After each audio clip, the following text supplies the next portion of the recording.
Okay, so this is episode 4 of the drift car build. I am the RC Devil, and we have some wheels to put on. Basically, I got these Rikens meshes from the Junkyard. So I went one day to go and try and get a subframe or a cross member for my my car, and then I ended up finding all 4, all right, at a Junkyard, which is pretty insane. Because if you've ever been to a Junkyard, you know that it's really hard to find all matching wheels. So I went over there. There's an S12, okay, Nissan, and go over there and I see one meshy, right? And then I go and then I see like one full side has both of these wheels on it, right? I'm like, oh no, dude, there's no way the other side has it. Go over to the other side.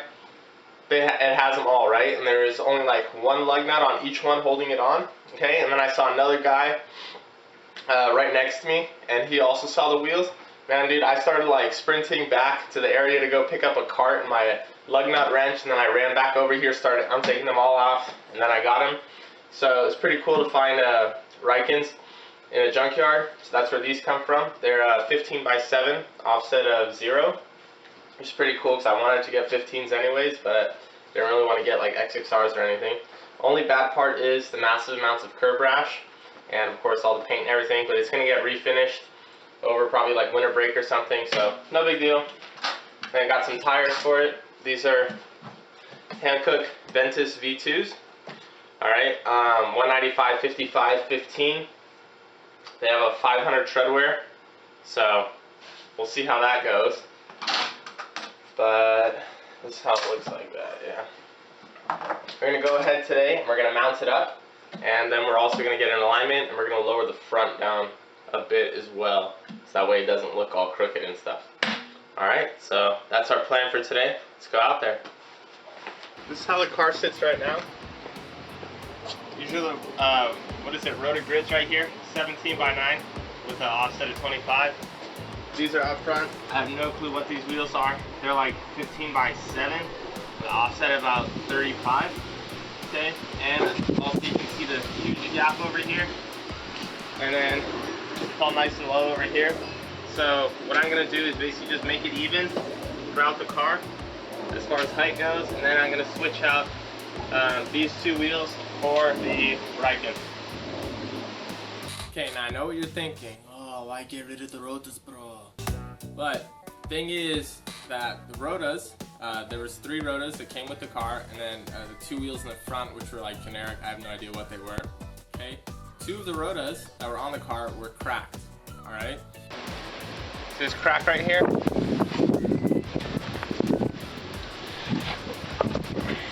This is the main reason that I'm switching to Rikens instead of keeping these on.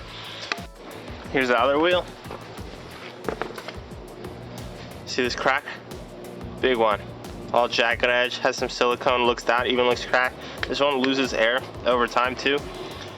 And in order to repair the crack, it was going to be, I believe they quoted me $160 to repair the crack, and that's as much as a new Rota cost. Basically, just to fix the wheels would be just as much as buying new wheels. Okay, and on top of that, one of the wheels had a bald tire on it.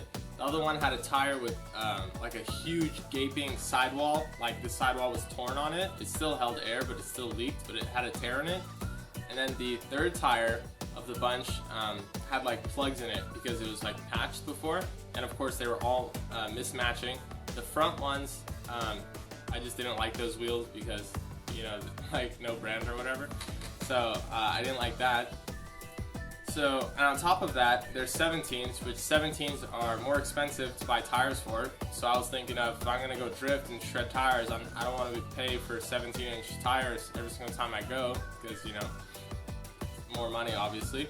So I just figured I can get rid of all the mismatchedness, save money, and then I can get a matching set of Rikens with brand new matching tires on all 4 corners. So that's like what I chose to do, and that's why. Alright, see how the Rikens look. Let's see what we got going on right here. Dude, those are 195s too. I was gonna get like maybe 205s. These are 225 45 17s. These are 195 55 15s. First of all, big difference in just tread pattern. I mean, in like the width of the tread alone. But then also just look, I mean, look at the height. There's like almost, yeah, like a 1 inch, no, maybe 2 inch difference in height right here. So that's gonna be pretty crazy because the car already scrapes on exhaust. So yeah, those things are pretty tiny. Probably should have gotten 195 60 15. Also, now I gotta put a piece of wood under there because the jack right now is hitting on the gas tank, so it's not gonna come out unless I put a piece of wood under the wheels. Okay, got my alignment tool. So you can just basically just set it up here, you level out the gauge, okay, and then you put it on the wheel, and then it reads your camber. Then you can also do caster adjustment with the front, and it also does toe in and toe out. I got this from a gift from my dad.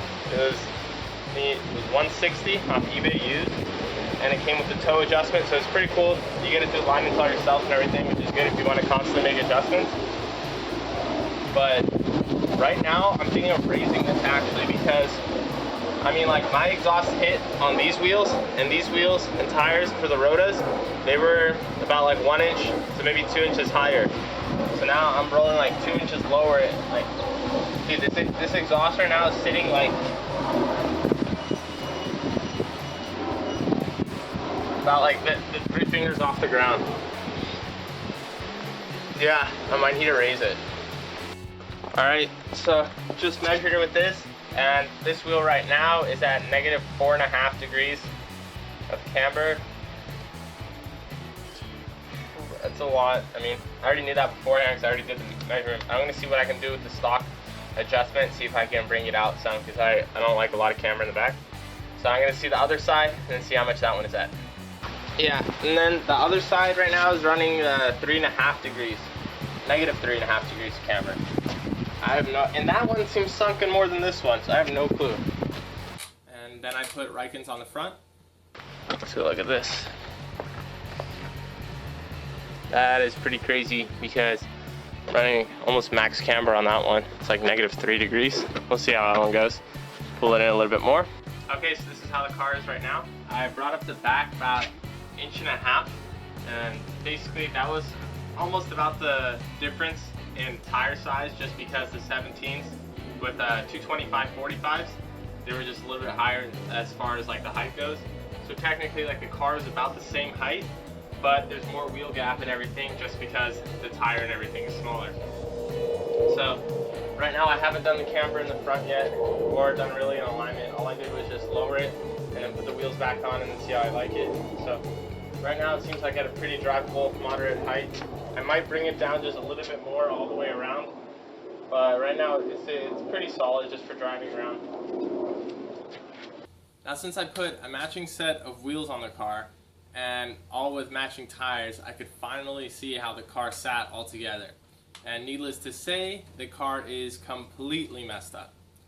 We're talking, this thing has uneven camber from one side of the car to the other, and it's not just like, oh, okay, 0.5 degree. We're talking multiple degrees of camber difference from one side of the car to the other, especially in the front, which is where we had to replace the cross member, which basically shows that it had an accident. Also, the frame is messed up, and you can tell that from the front of the car.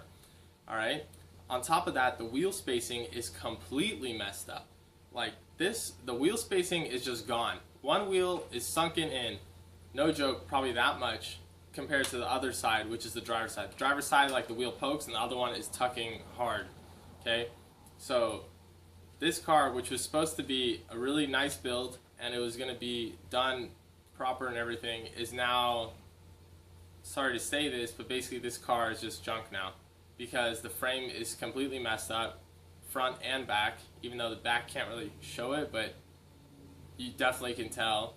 Everything is just uneven, and it's like, basically the car has like no hope. And of course I don't really show it on the camera and in the film, but I am so disappointed because one of the things, the only requirement I basically wanted when I purchased a 240 was basically clean title, which this one had. So I assumed, like the car obviously had an accident, and so basically with a clean title, a clean frame, and then a dual cam, hatchback, and then also a manual. That was it.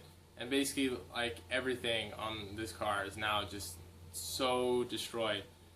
So now that I know this about the car, the objective of the car is basically changed. So rather than being like a really clean, really nice build, I'm still going to try and do that, of course, but like the more permanent stuff on the car I'm not going to do. So more than likely a cage I'm probably not going to put in this car.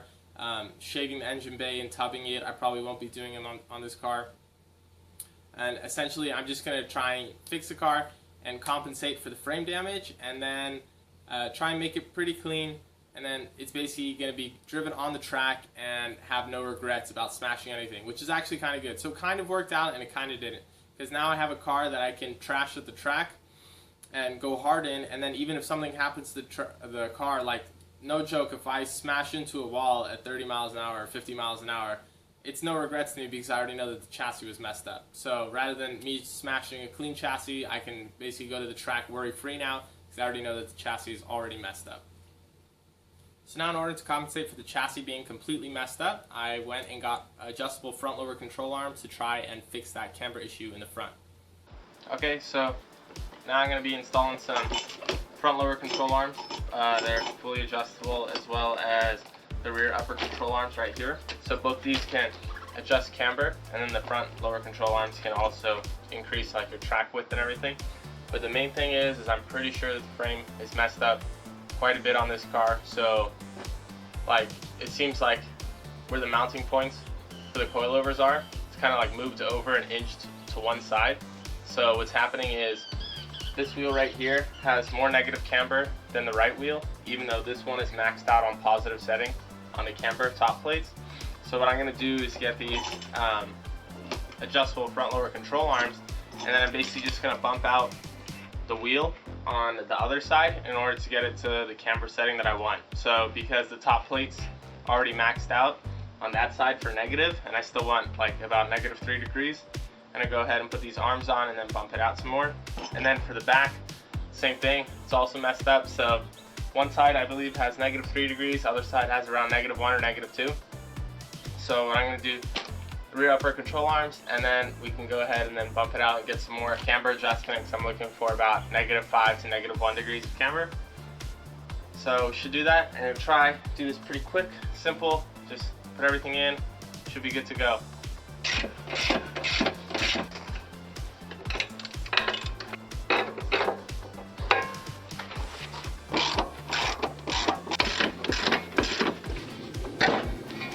Okay.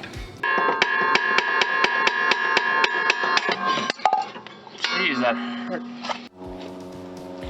Okay, so I got the tension rod on to the lower control arm, and it did require some additional washers to be added to this, as well as switching around a couple of things. Okay, so this is the other side front lower control arm, but basically right here they have these two ends, right? So this was too thick to fit into the cross member, no matter what, if you came up from bottom and go from the front or whatever. So it's too thick. So it was about, what, about 1 millimeter, 2 millimeters too wide. Went ahead and just took the angle grinder here with a grinding disc on it. Glove, of course, on my hand, and safety glasses. And then I basically just moved it around while it was on, and then ground it down multiple times until I got the fitment that I wanted. So now I have that lower control arm in, and that's by shaving this piece. Other than that, everything seems to fit fine. Okay, so front lower control arm went in, just like how we had it beforehand with the OEM one. So I then adjusted the arm a little and went for a drive, and then this happened. So right where this ball joint, or metal ball joint is, see that crack? That was after about maybe 30 miles of driving on the street. And not only that, but there is some bind inside of these, well, I'm just gonna call them ball joints, but they're probably called something else.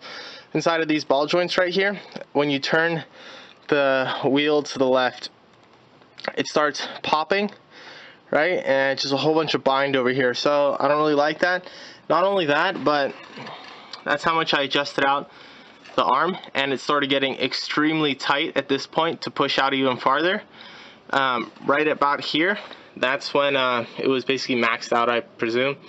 And you can see like how far this end right here is all the way out, That's about, what is it, maybe like an inch or two right there, that distance. So if you think about it, like, this is out pretty far, and yet that only made the camber go out, change maybe, I think, 0.75 degrees. So it's better just to run camber bolts up top right here, which I've ordered. So I'm going to be running camber bolts instead, and camber bolts, they give you plus or minus 1.75 degrees, plus you don't have to waste $150 on some BS eBay lower control arms just to get more camber out of it. So I'm going to be taking these off, putting on my OEM ones with the energy suspension bushings on it. Everything should fit fine, be nice and tidy, and it'll be much safer to drive on than this. You can hear it. It's fine, but right there. And the steering wheel gets tighter too as you go that direction.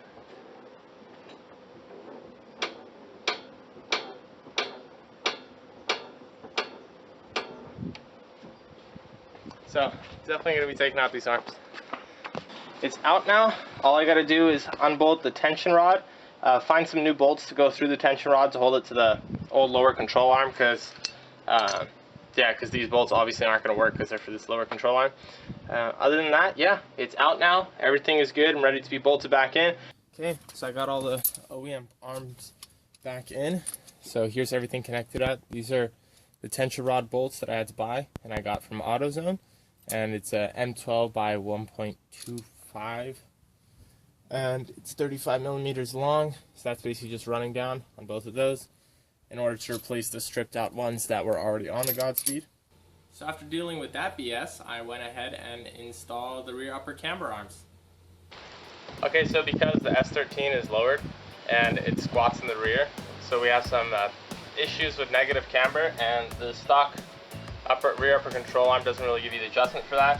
So we're going to go ahead and put in some adjustable rear upper control arms, so that way we get around -1 to maybe -0.5 degrees of camber in the rear. Okay.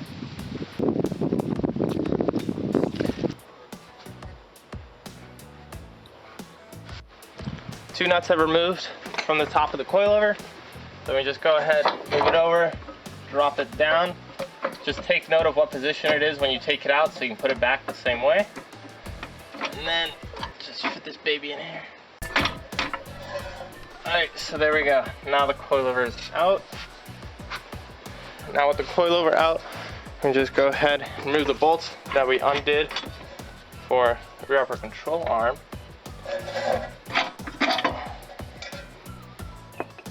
And there we go. So now the rear upper control arm is out. We can go ahead and put the adjustable one in, put the coilover back in, bolts everything up, and we're good to go. Okay, so now with the arm adjusted, we can go ahead and install it. That's it. Now the rear upper control arm is installed. You can go ahead and have camber adjustment. Alright, so next thing we're going to do on the Project 240 here is install adjustable rear toe arms, and the reason for that is because we added the adjustable rear camber arms, and when we brought out the camber and made it more positive, that kind of messed with our toe settings. So this wheel right here is towed in, and yet that wheel is towed out. So what happens is the car sort of, the rear wheels are pointed all towards the right of the car, so it kind of makes it unstable to drive. So by giving us an adjustable toe arm, we're allowed to bring the toe to exact specs on either side of the car.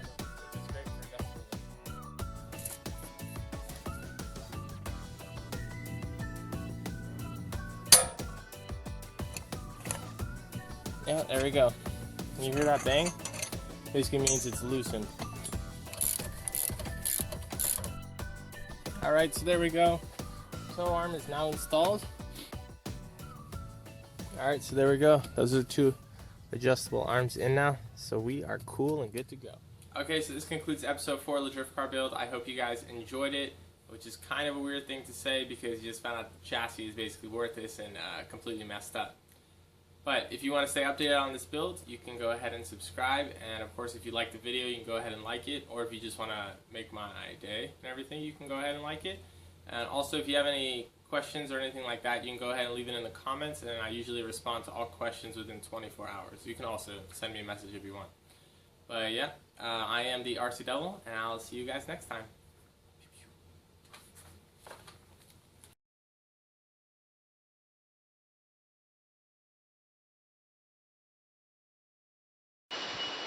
Best part right here.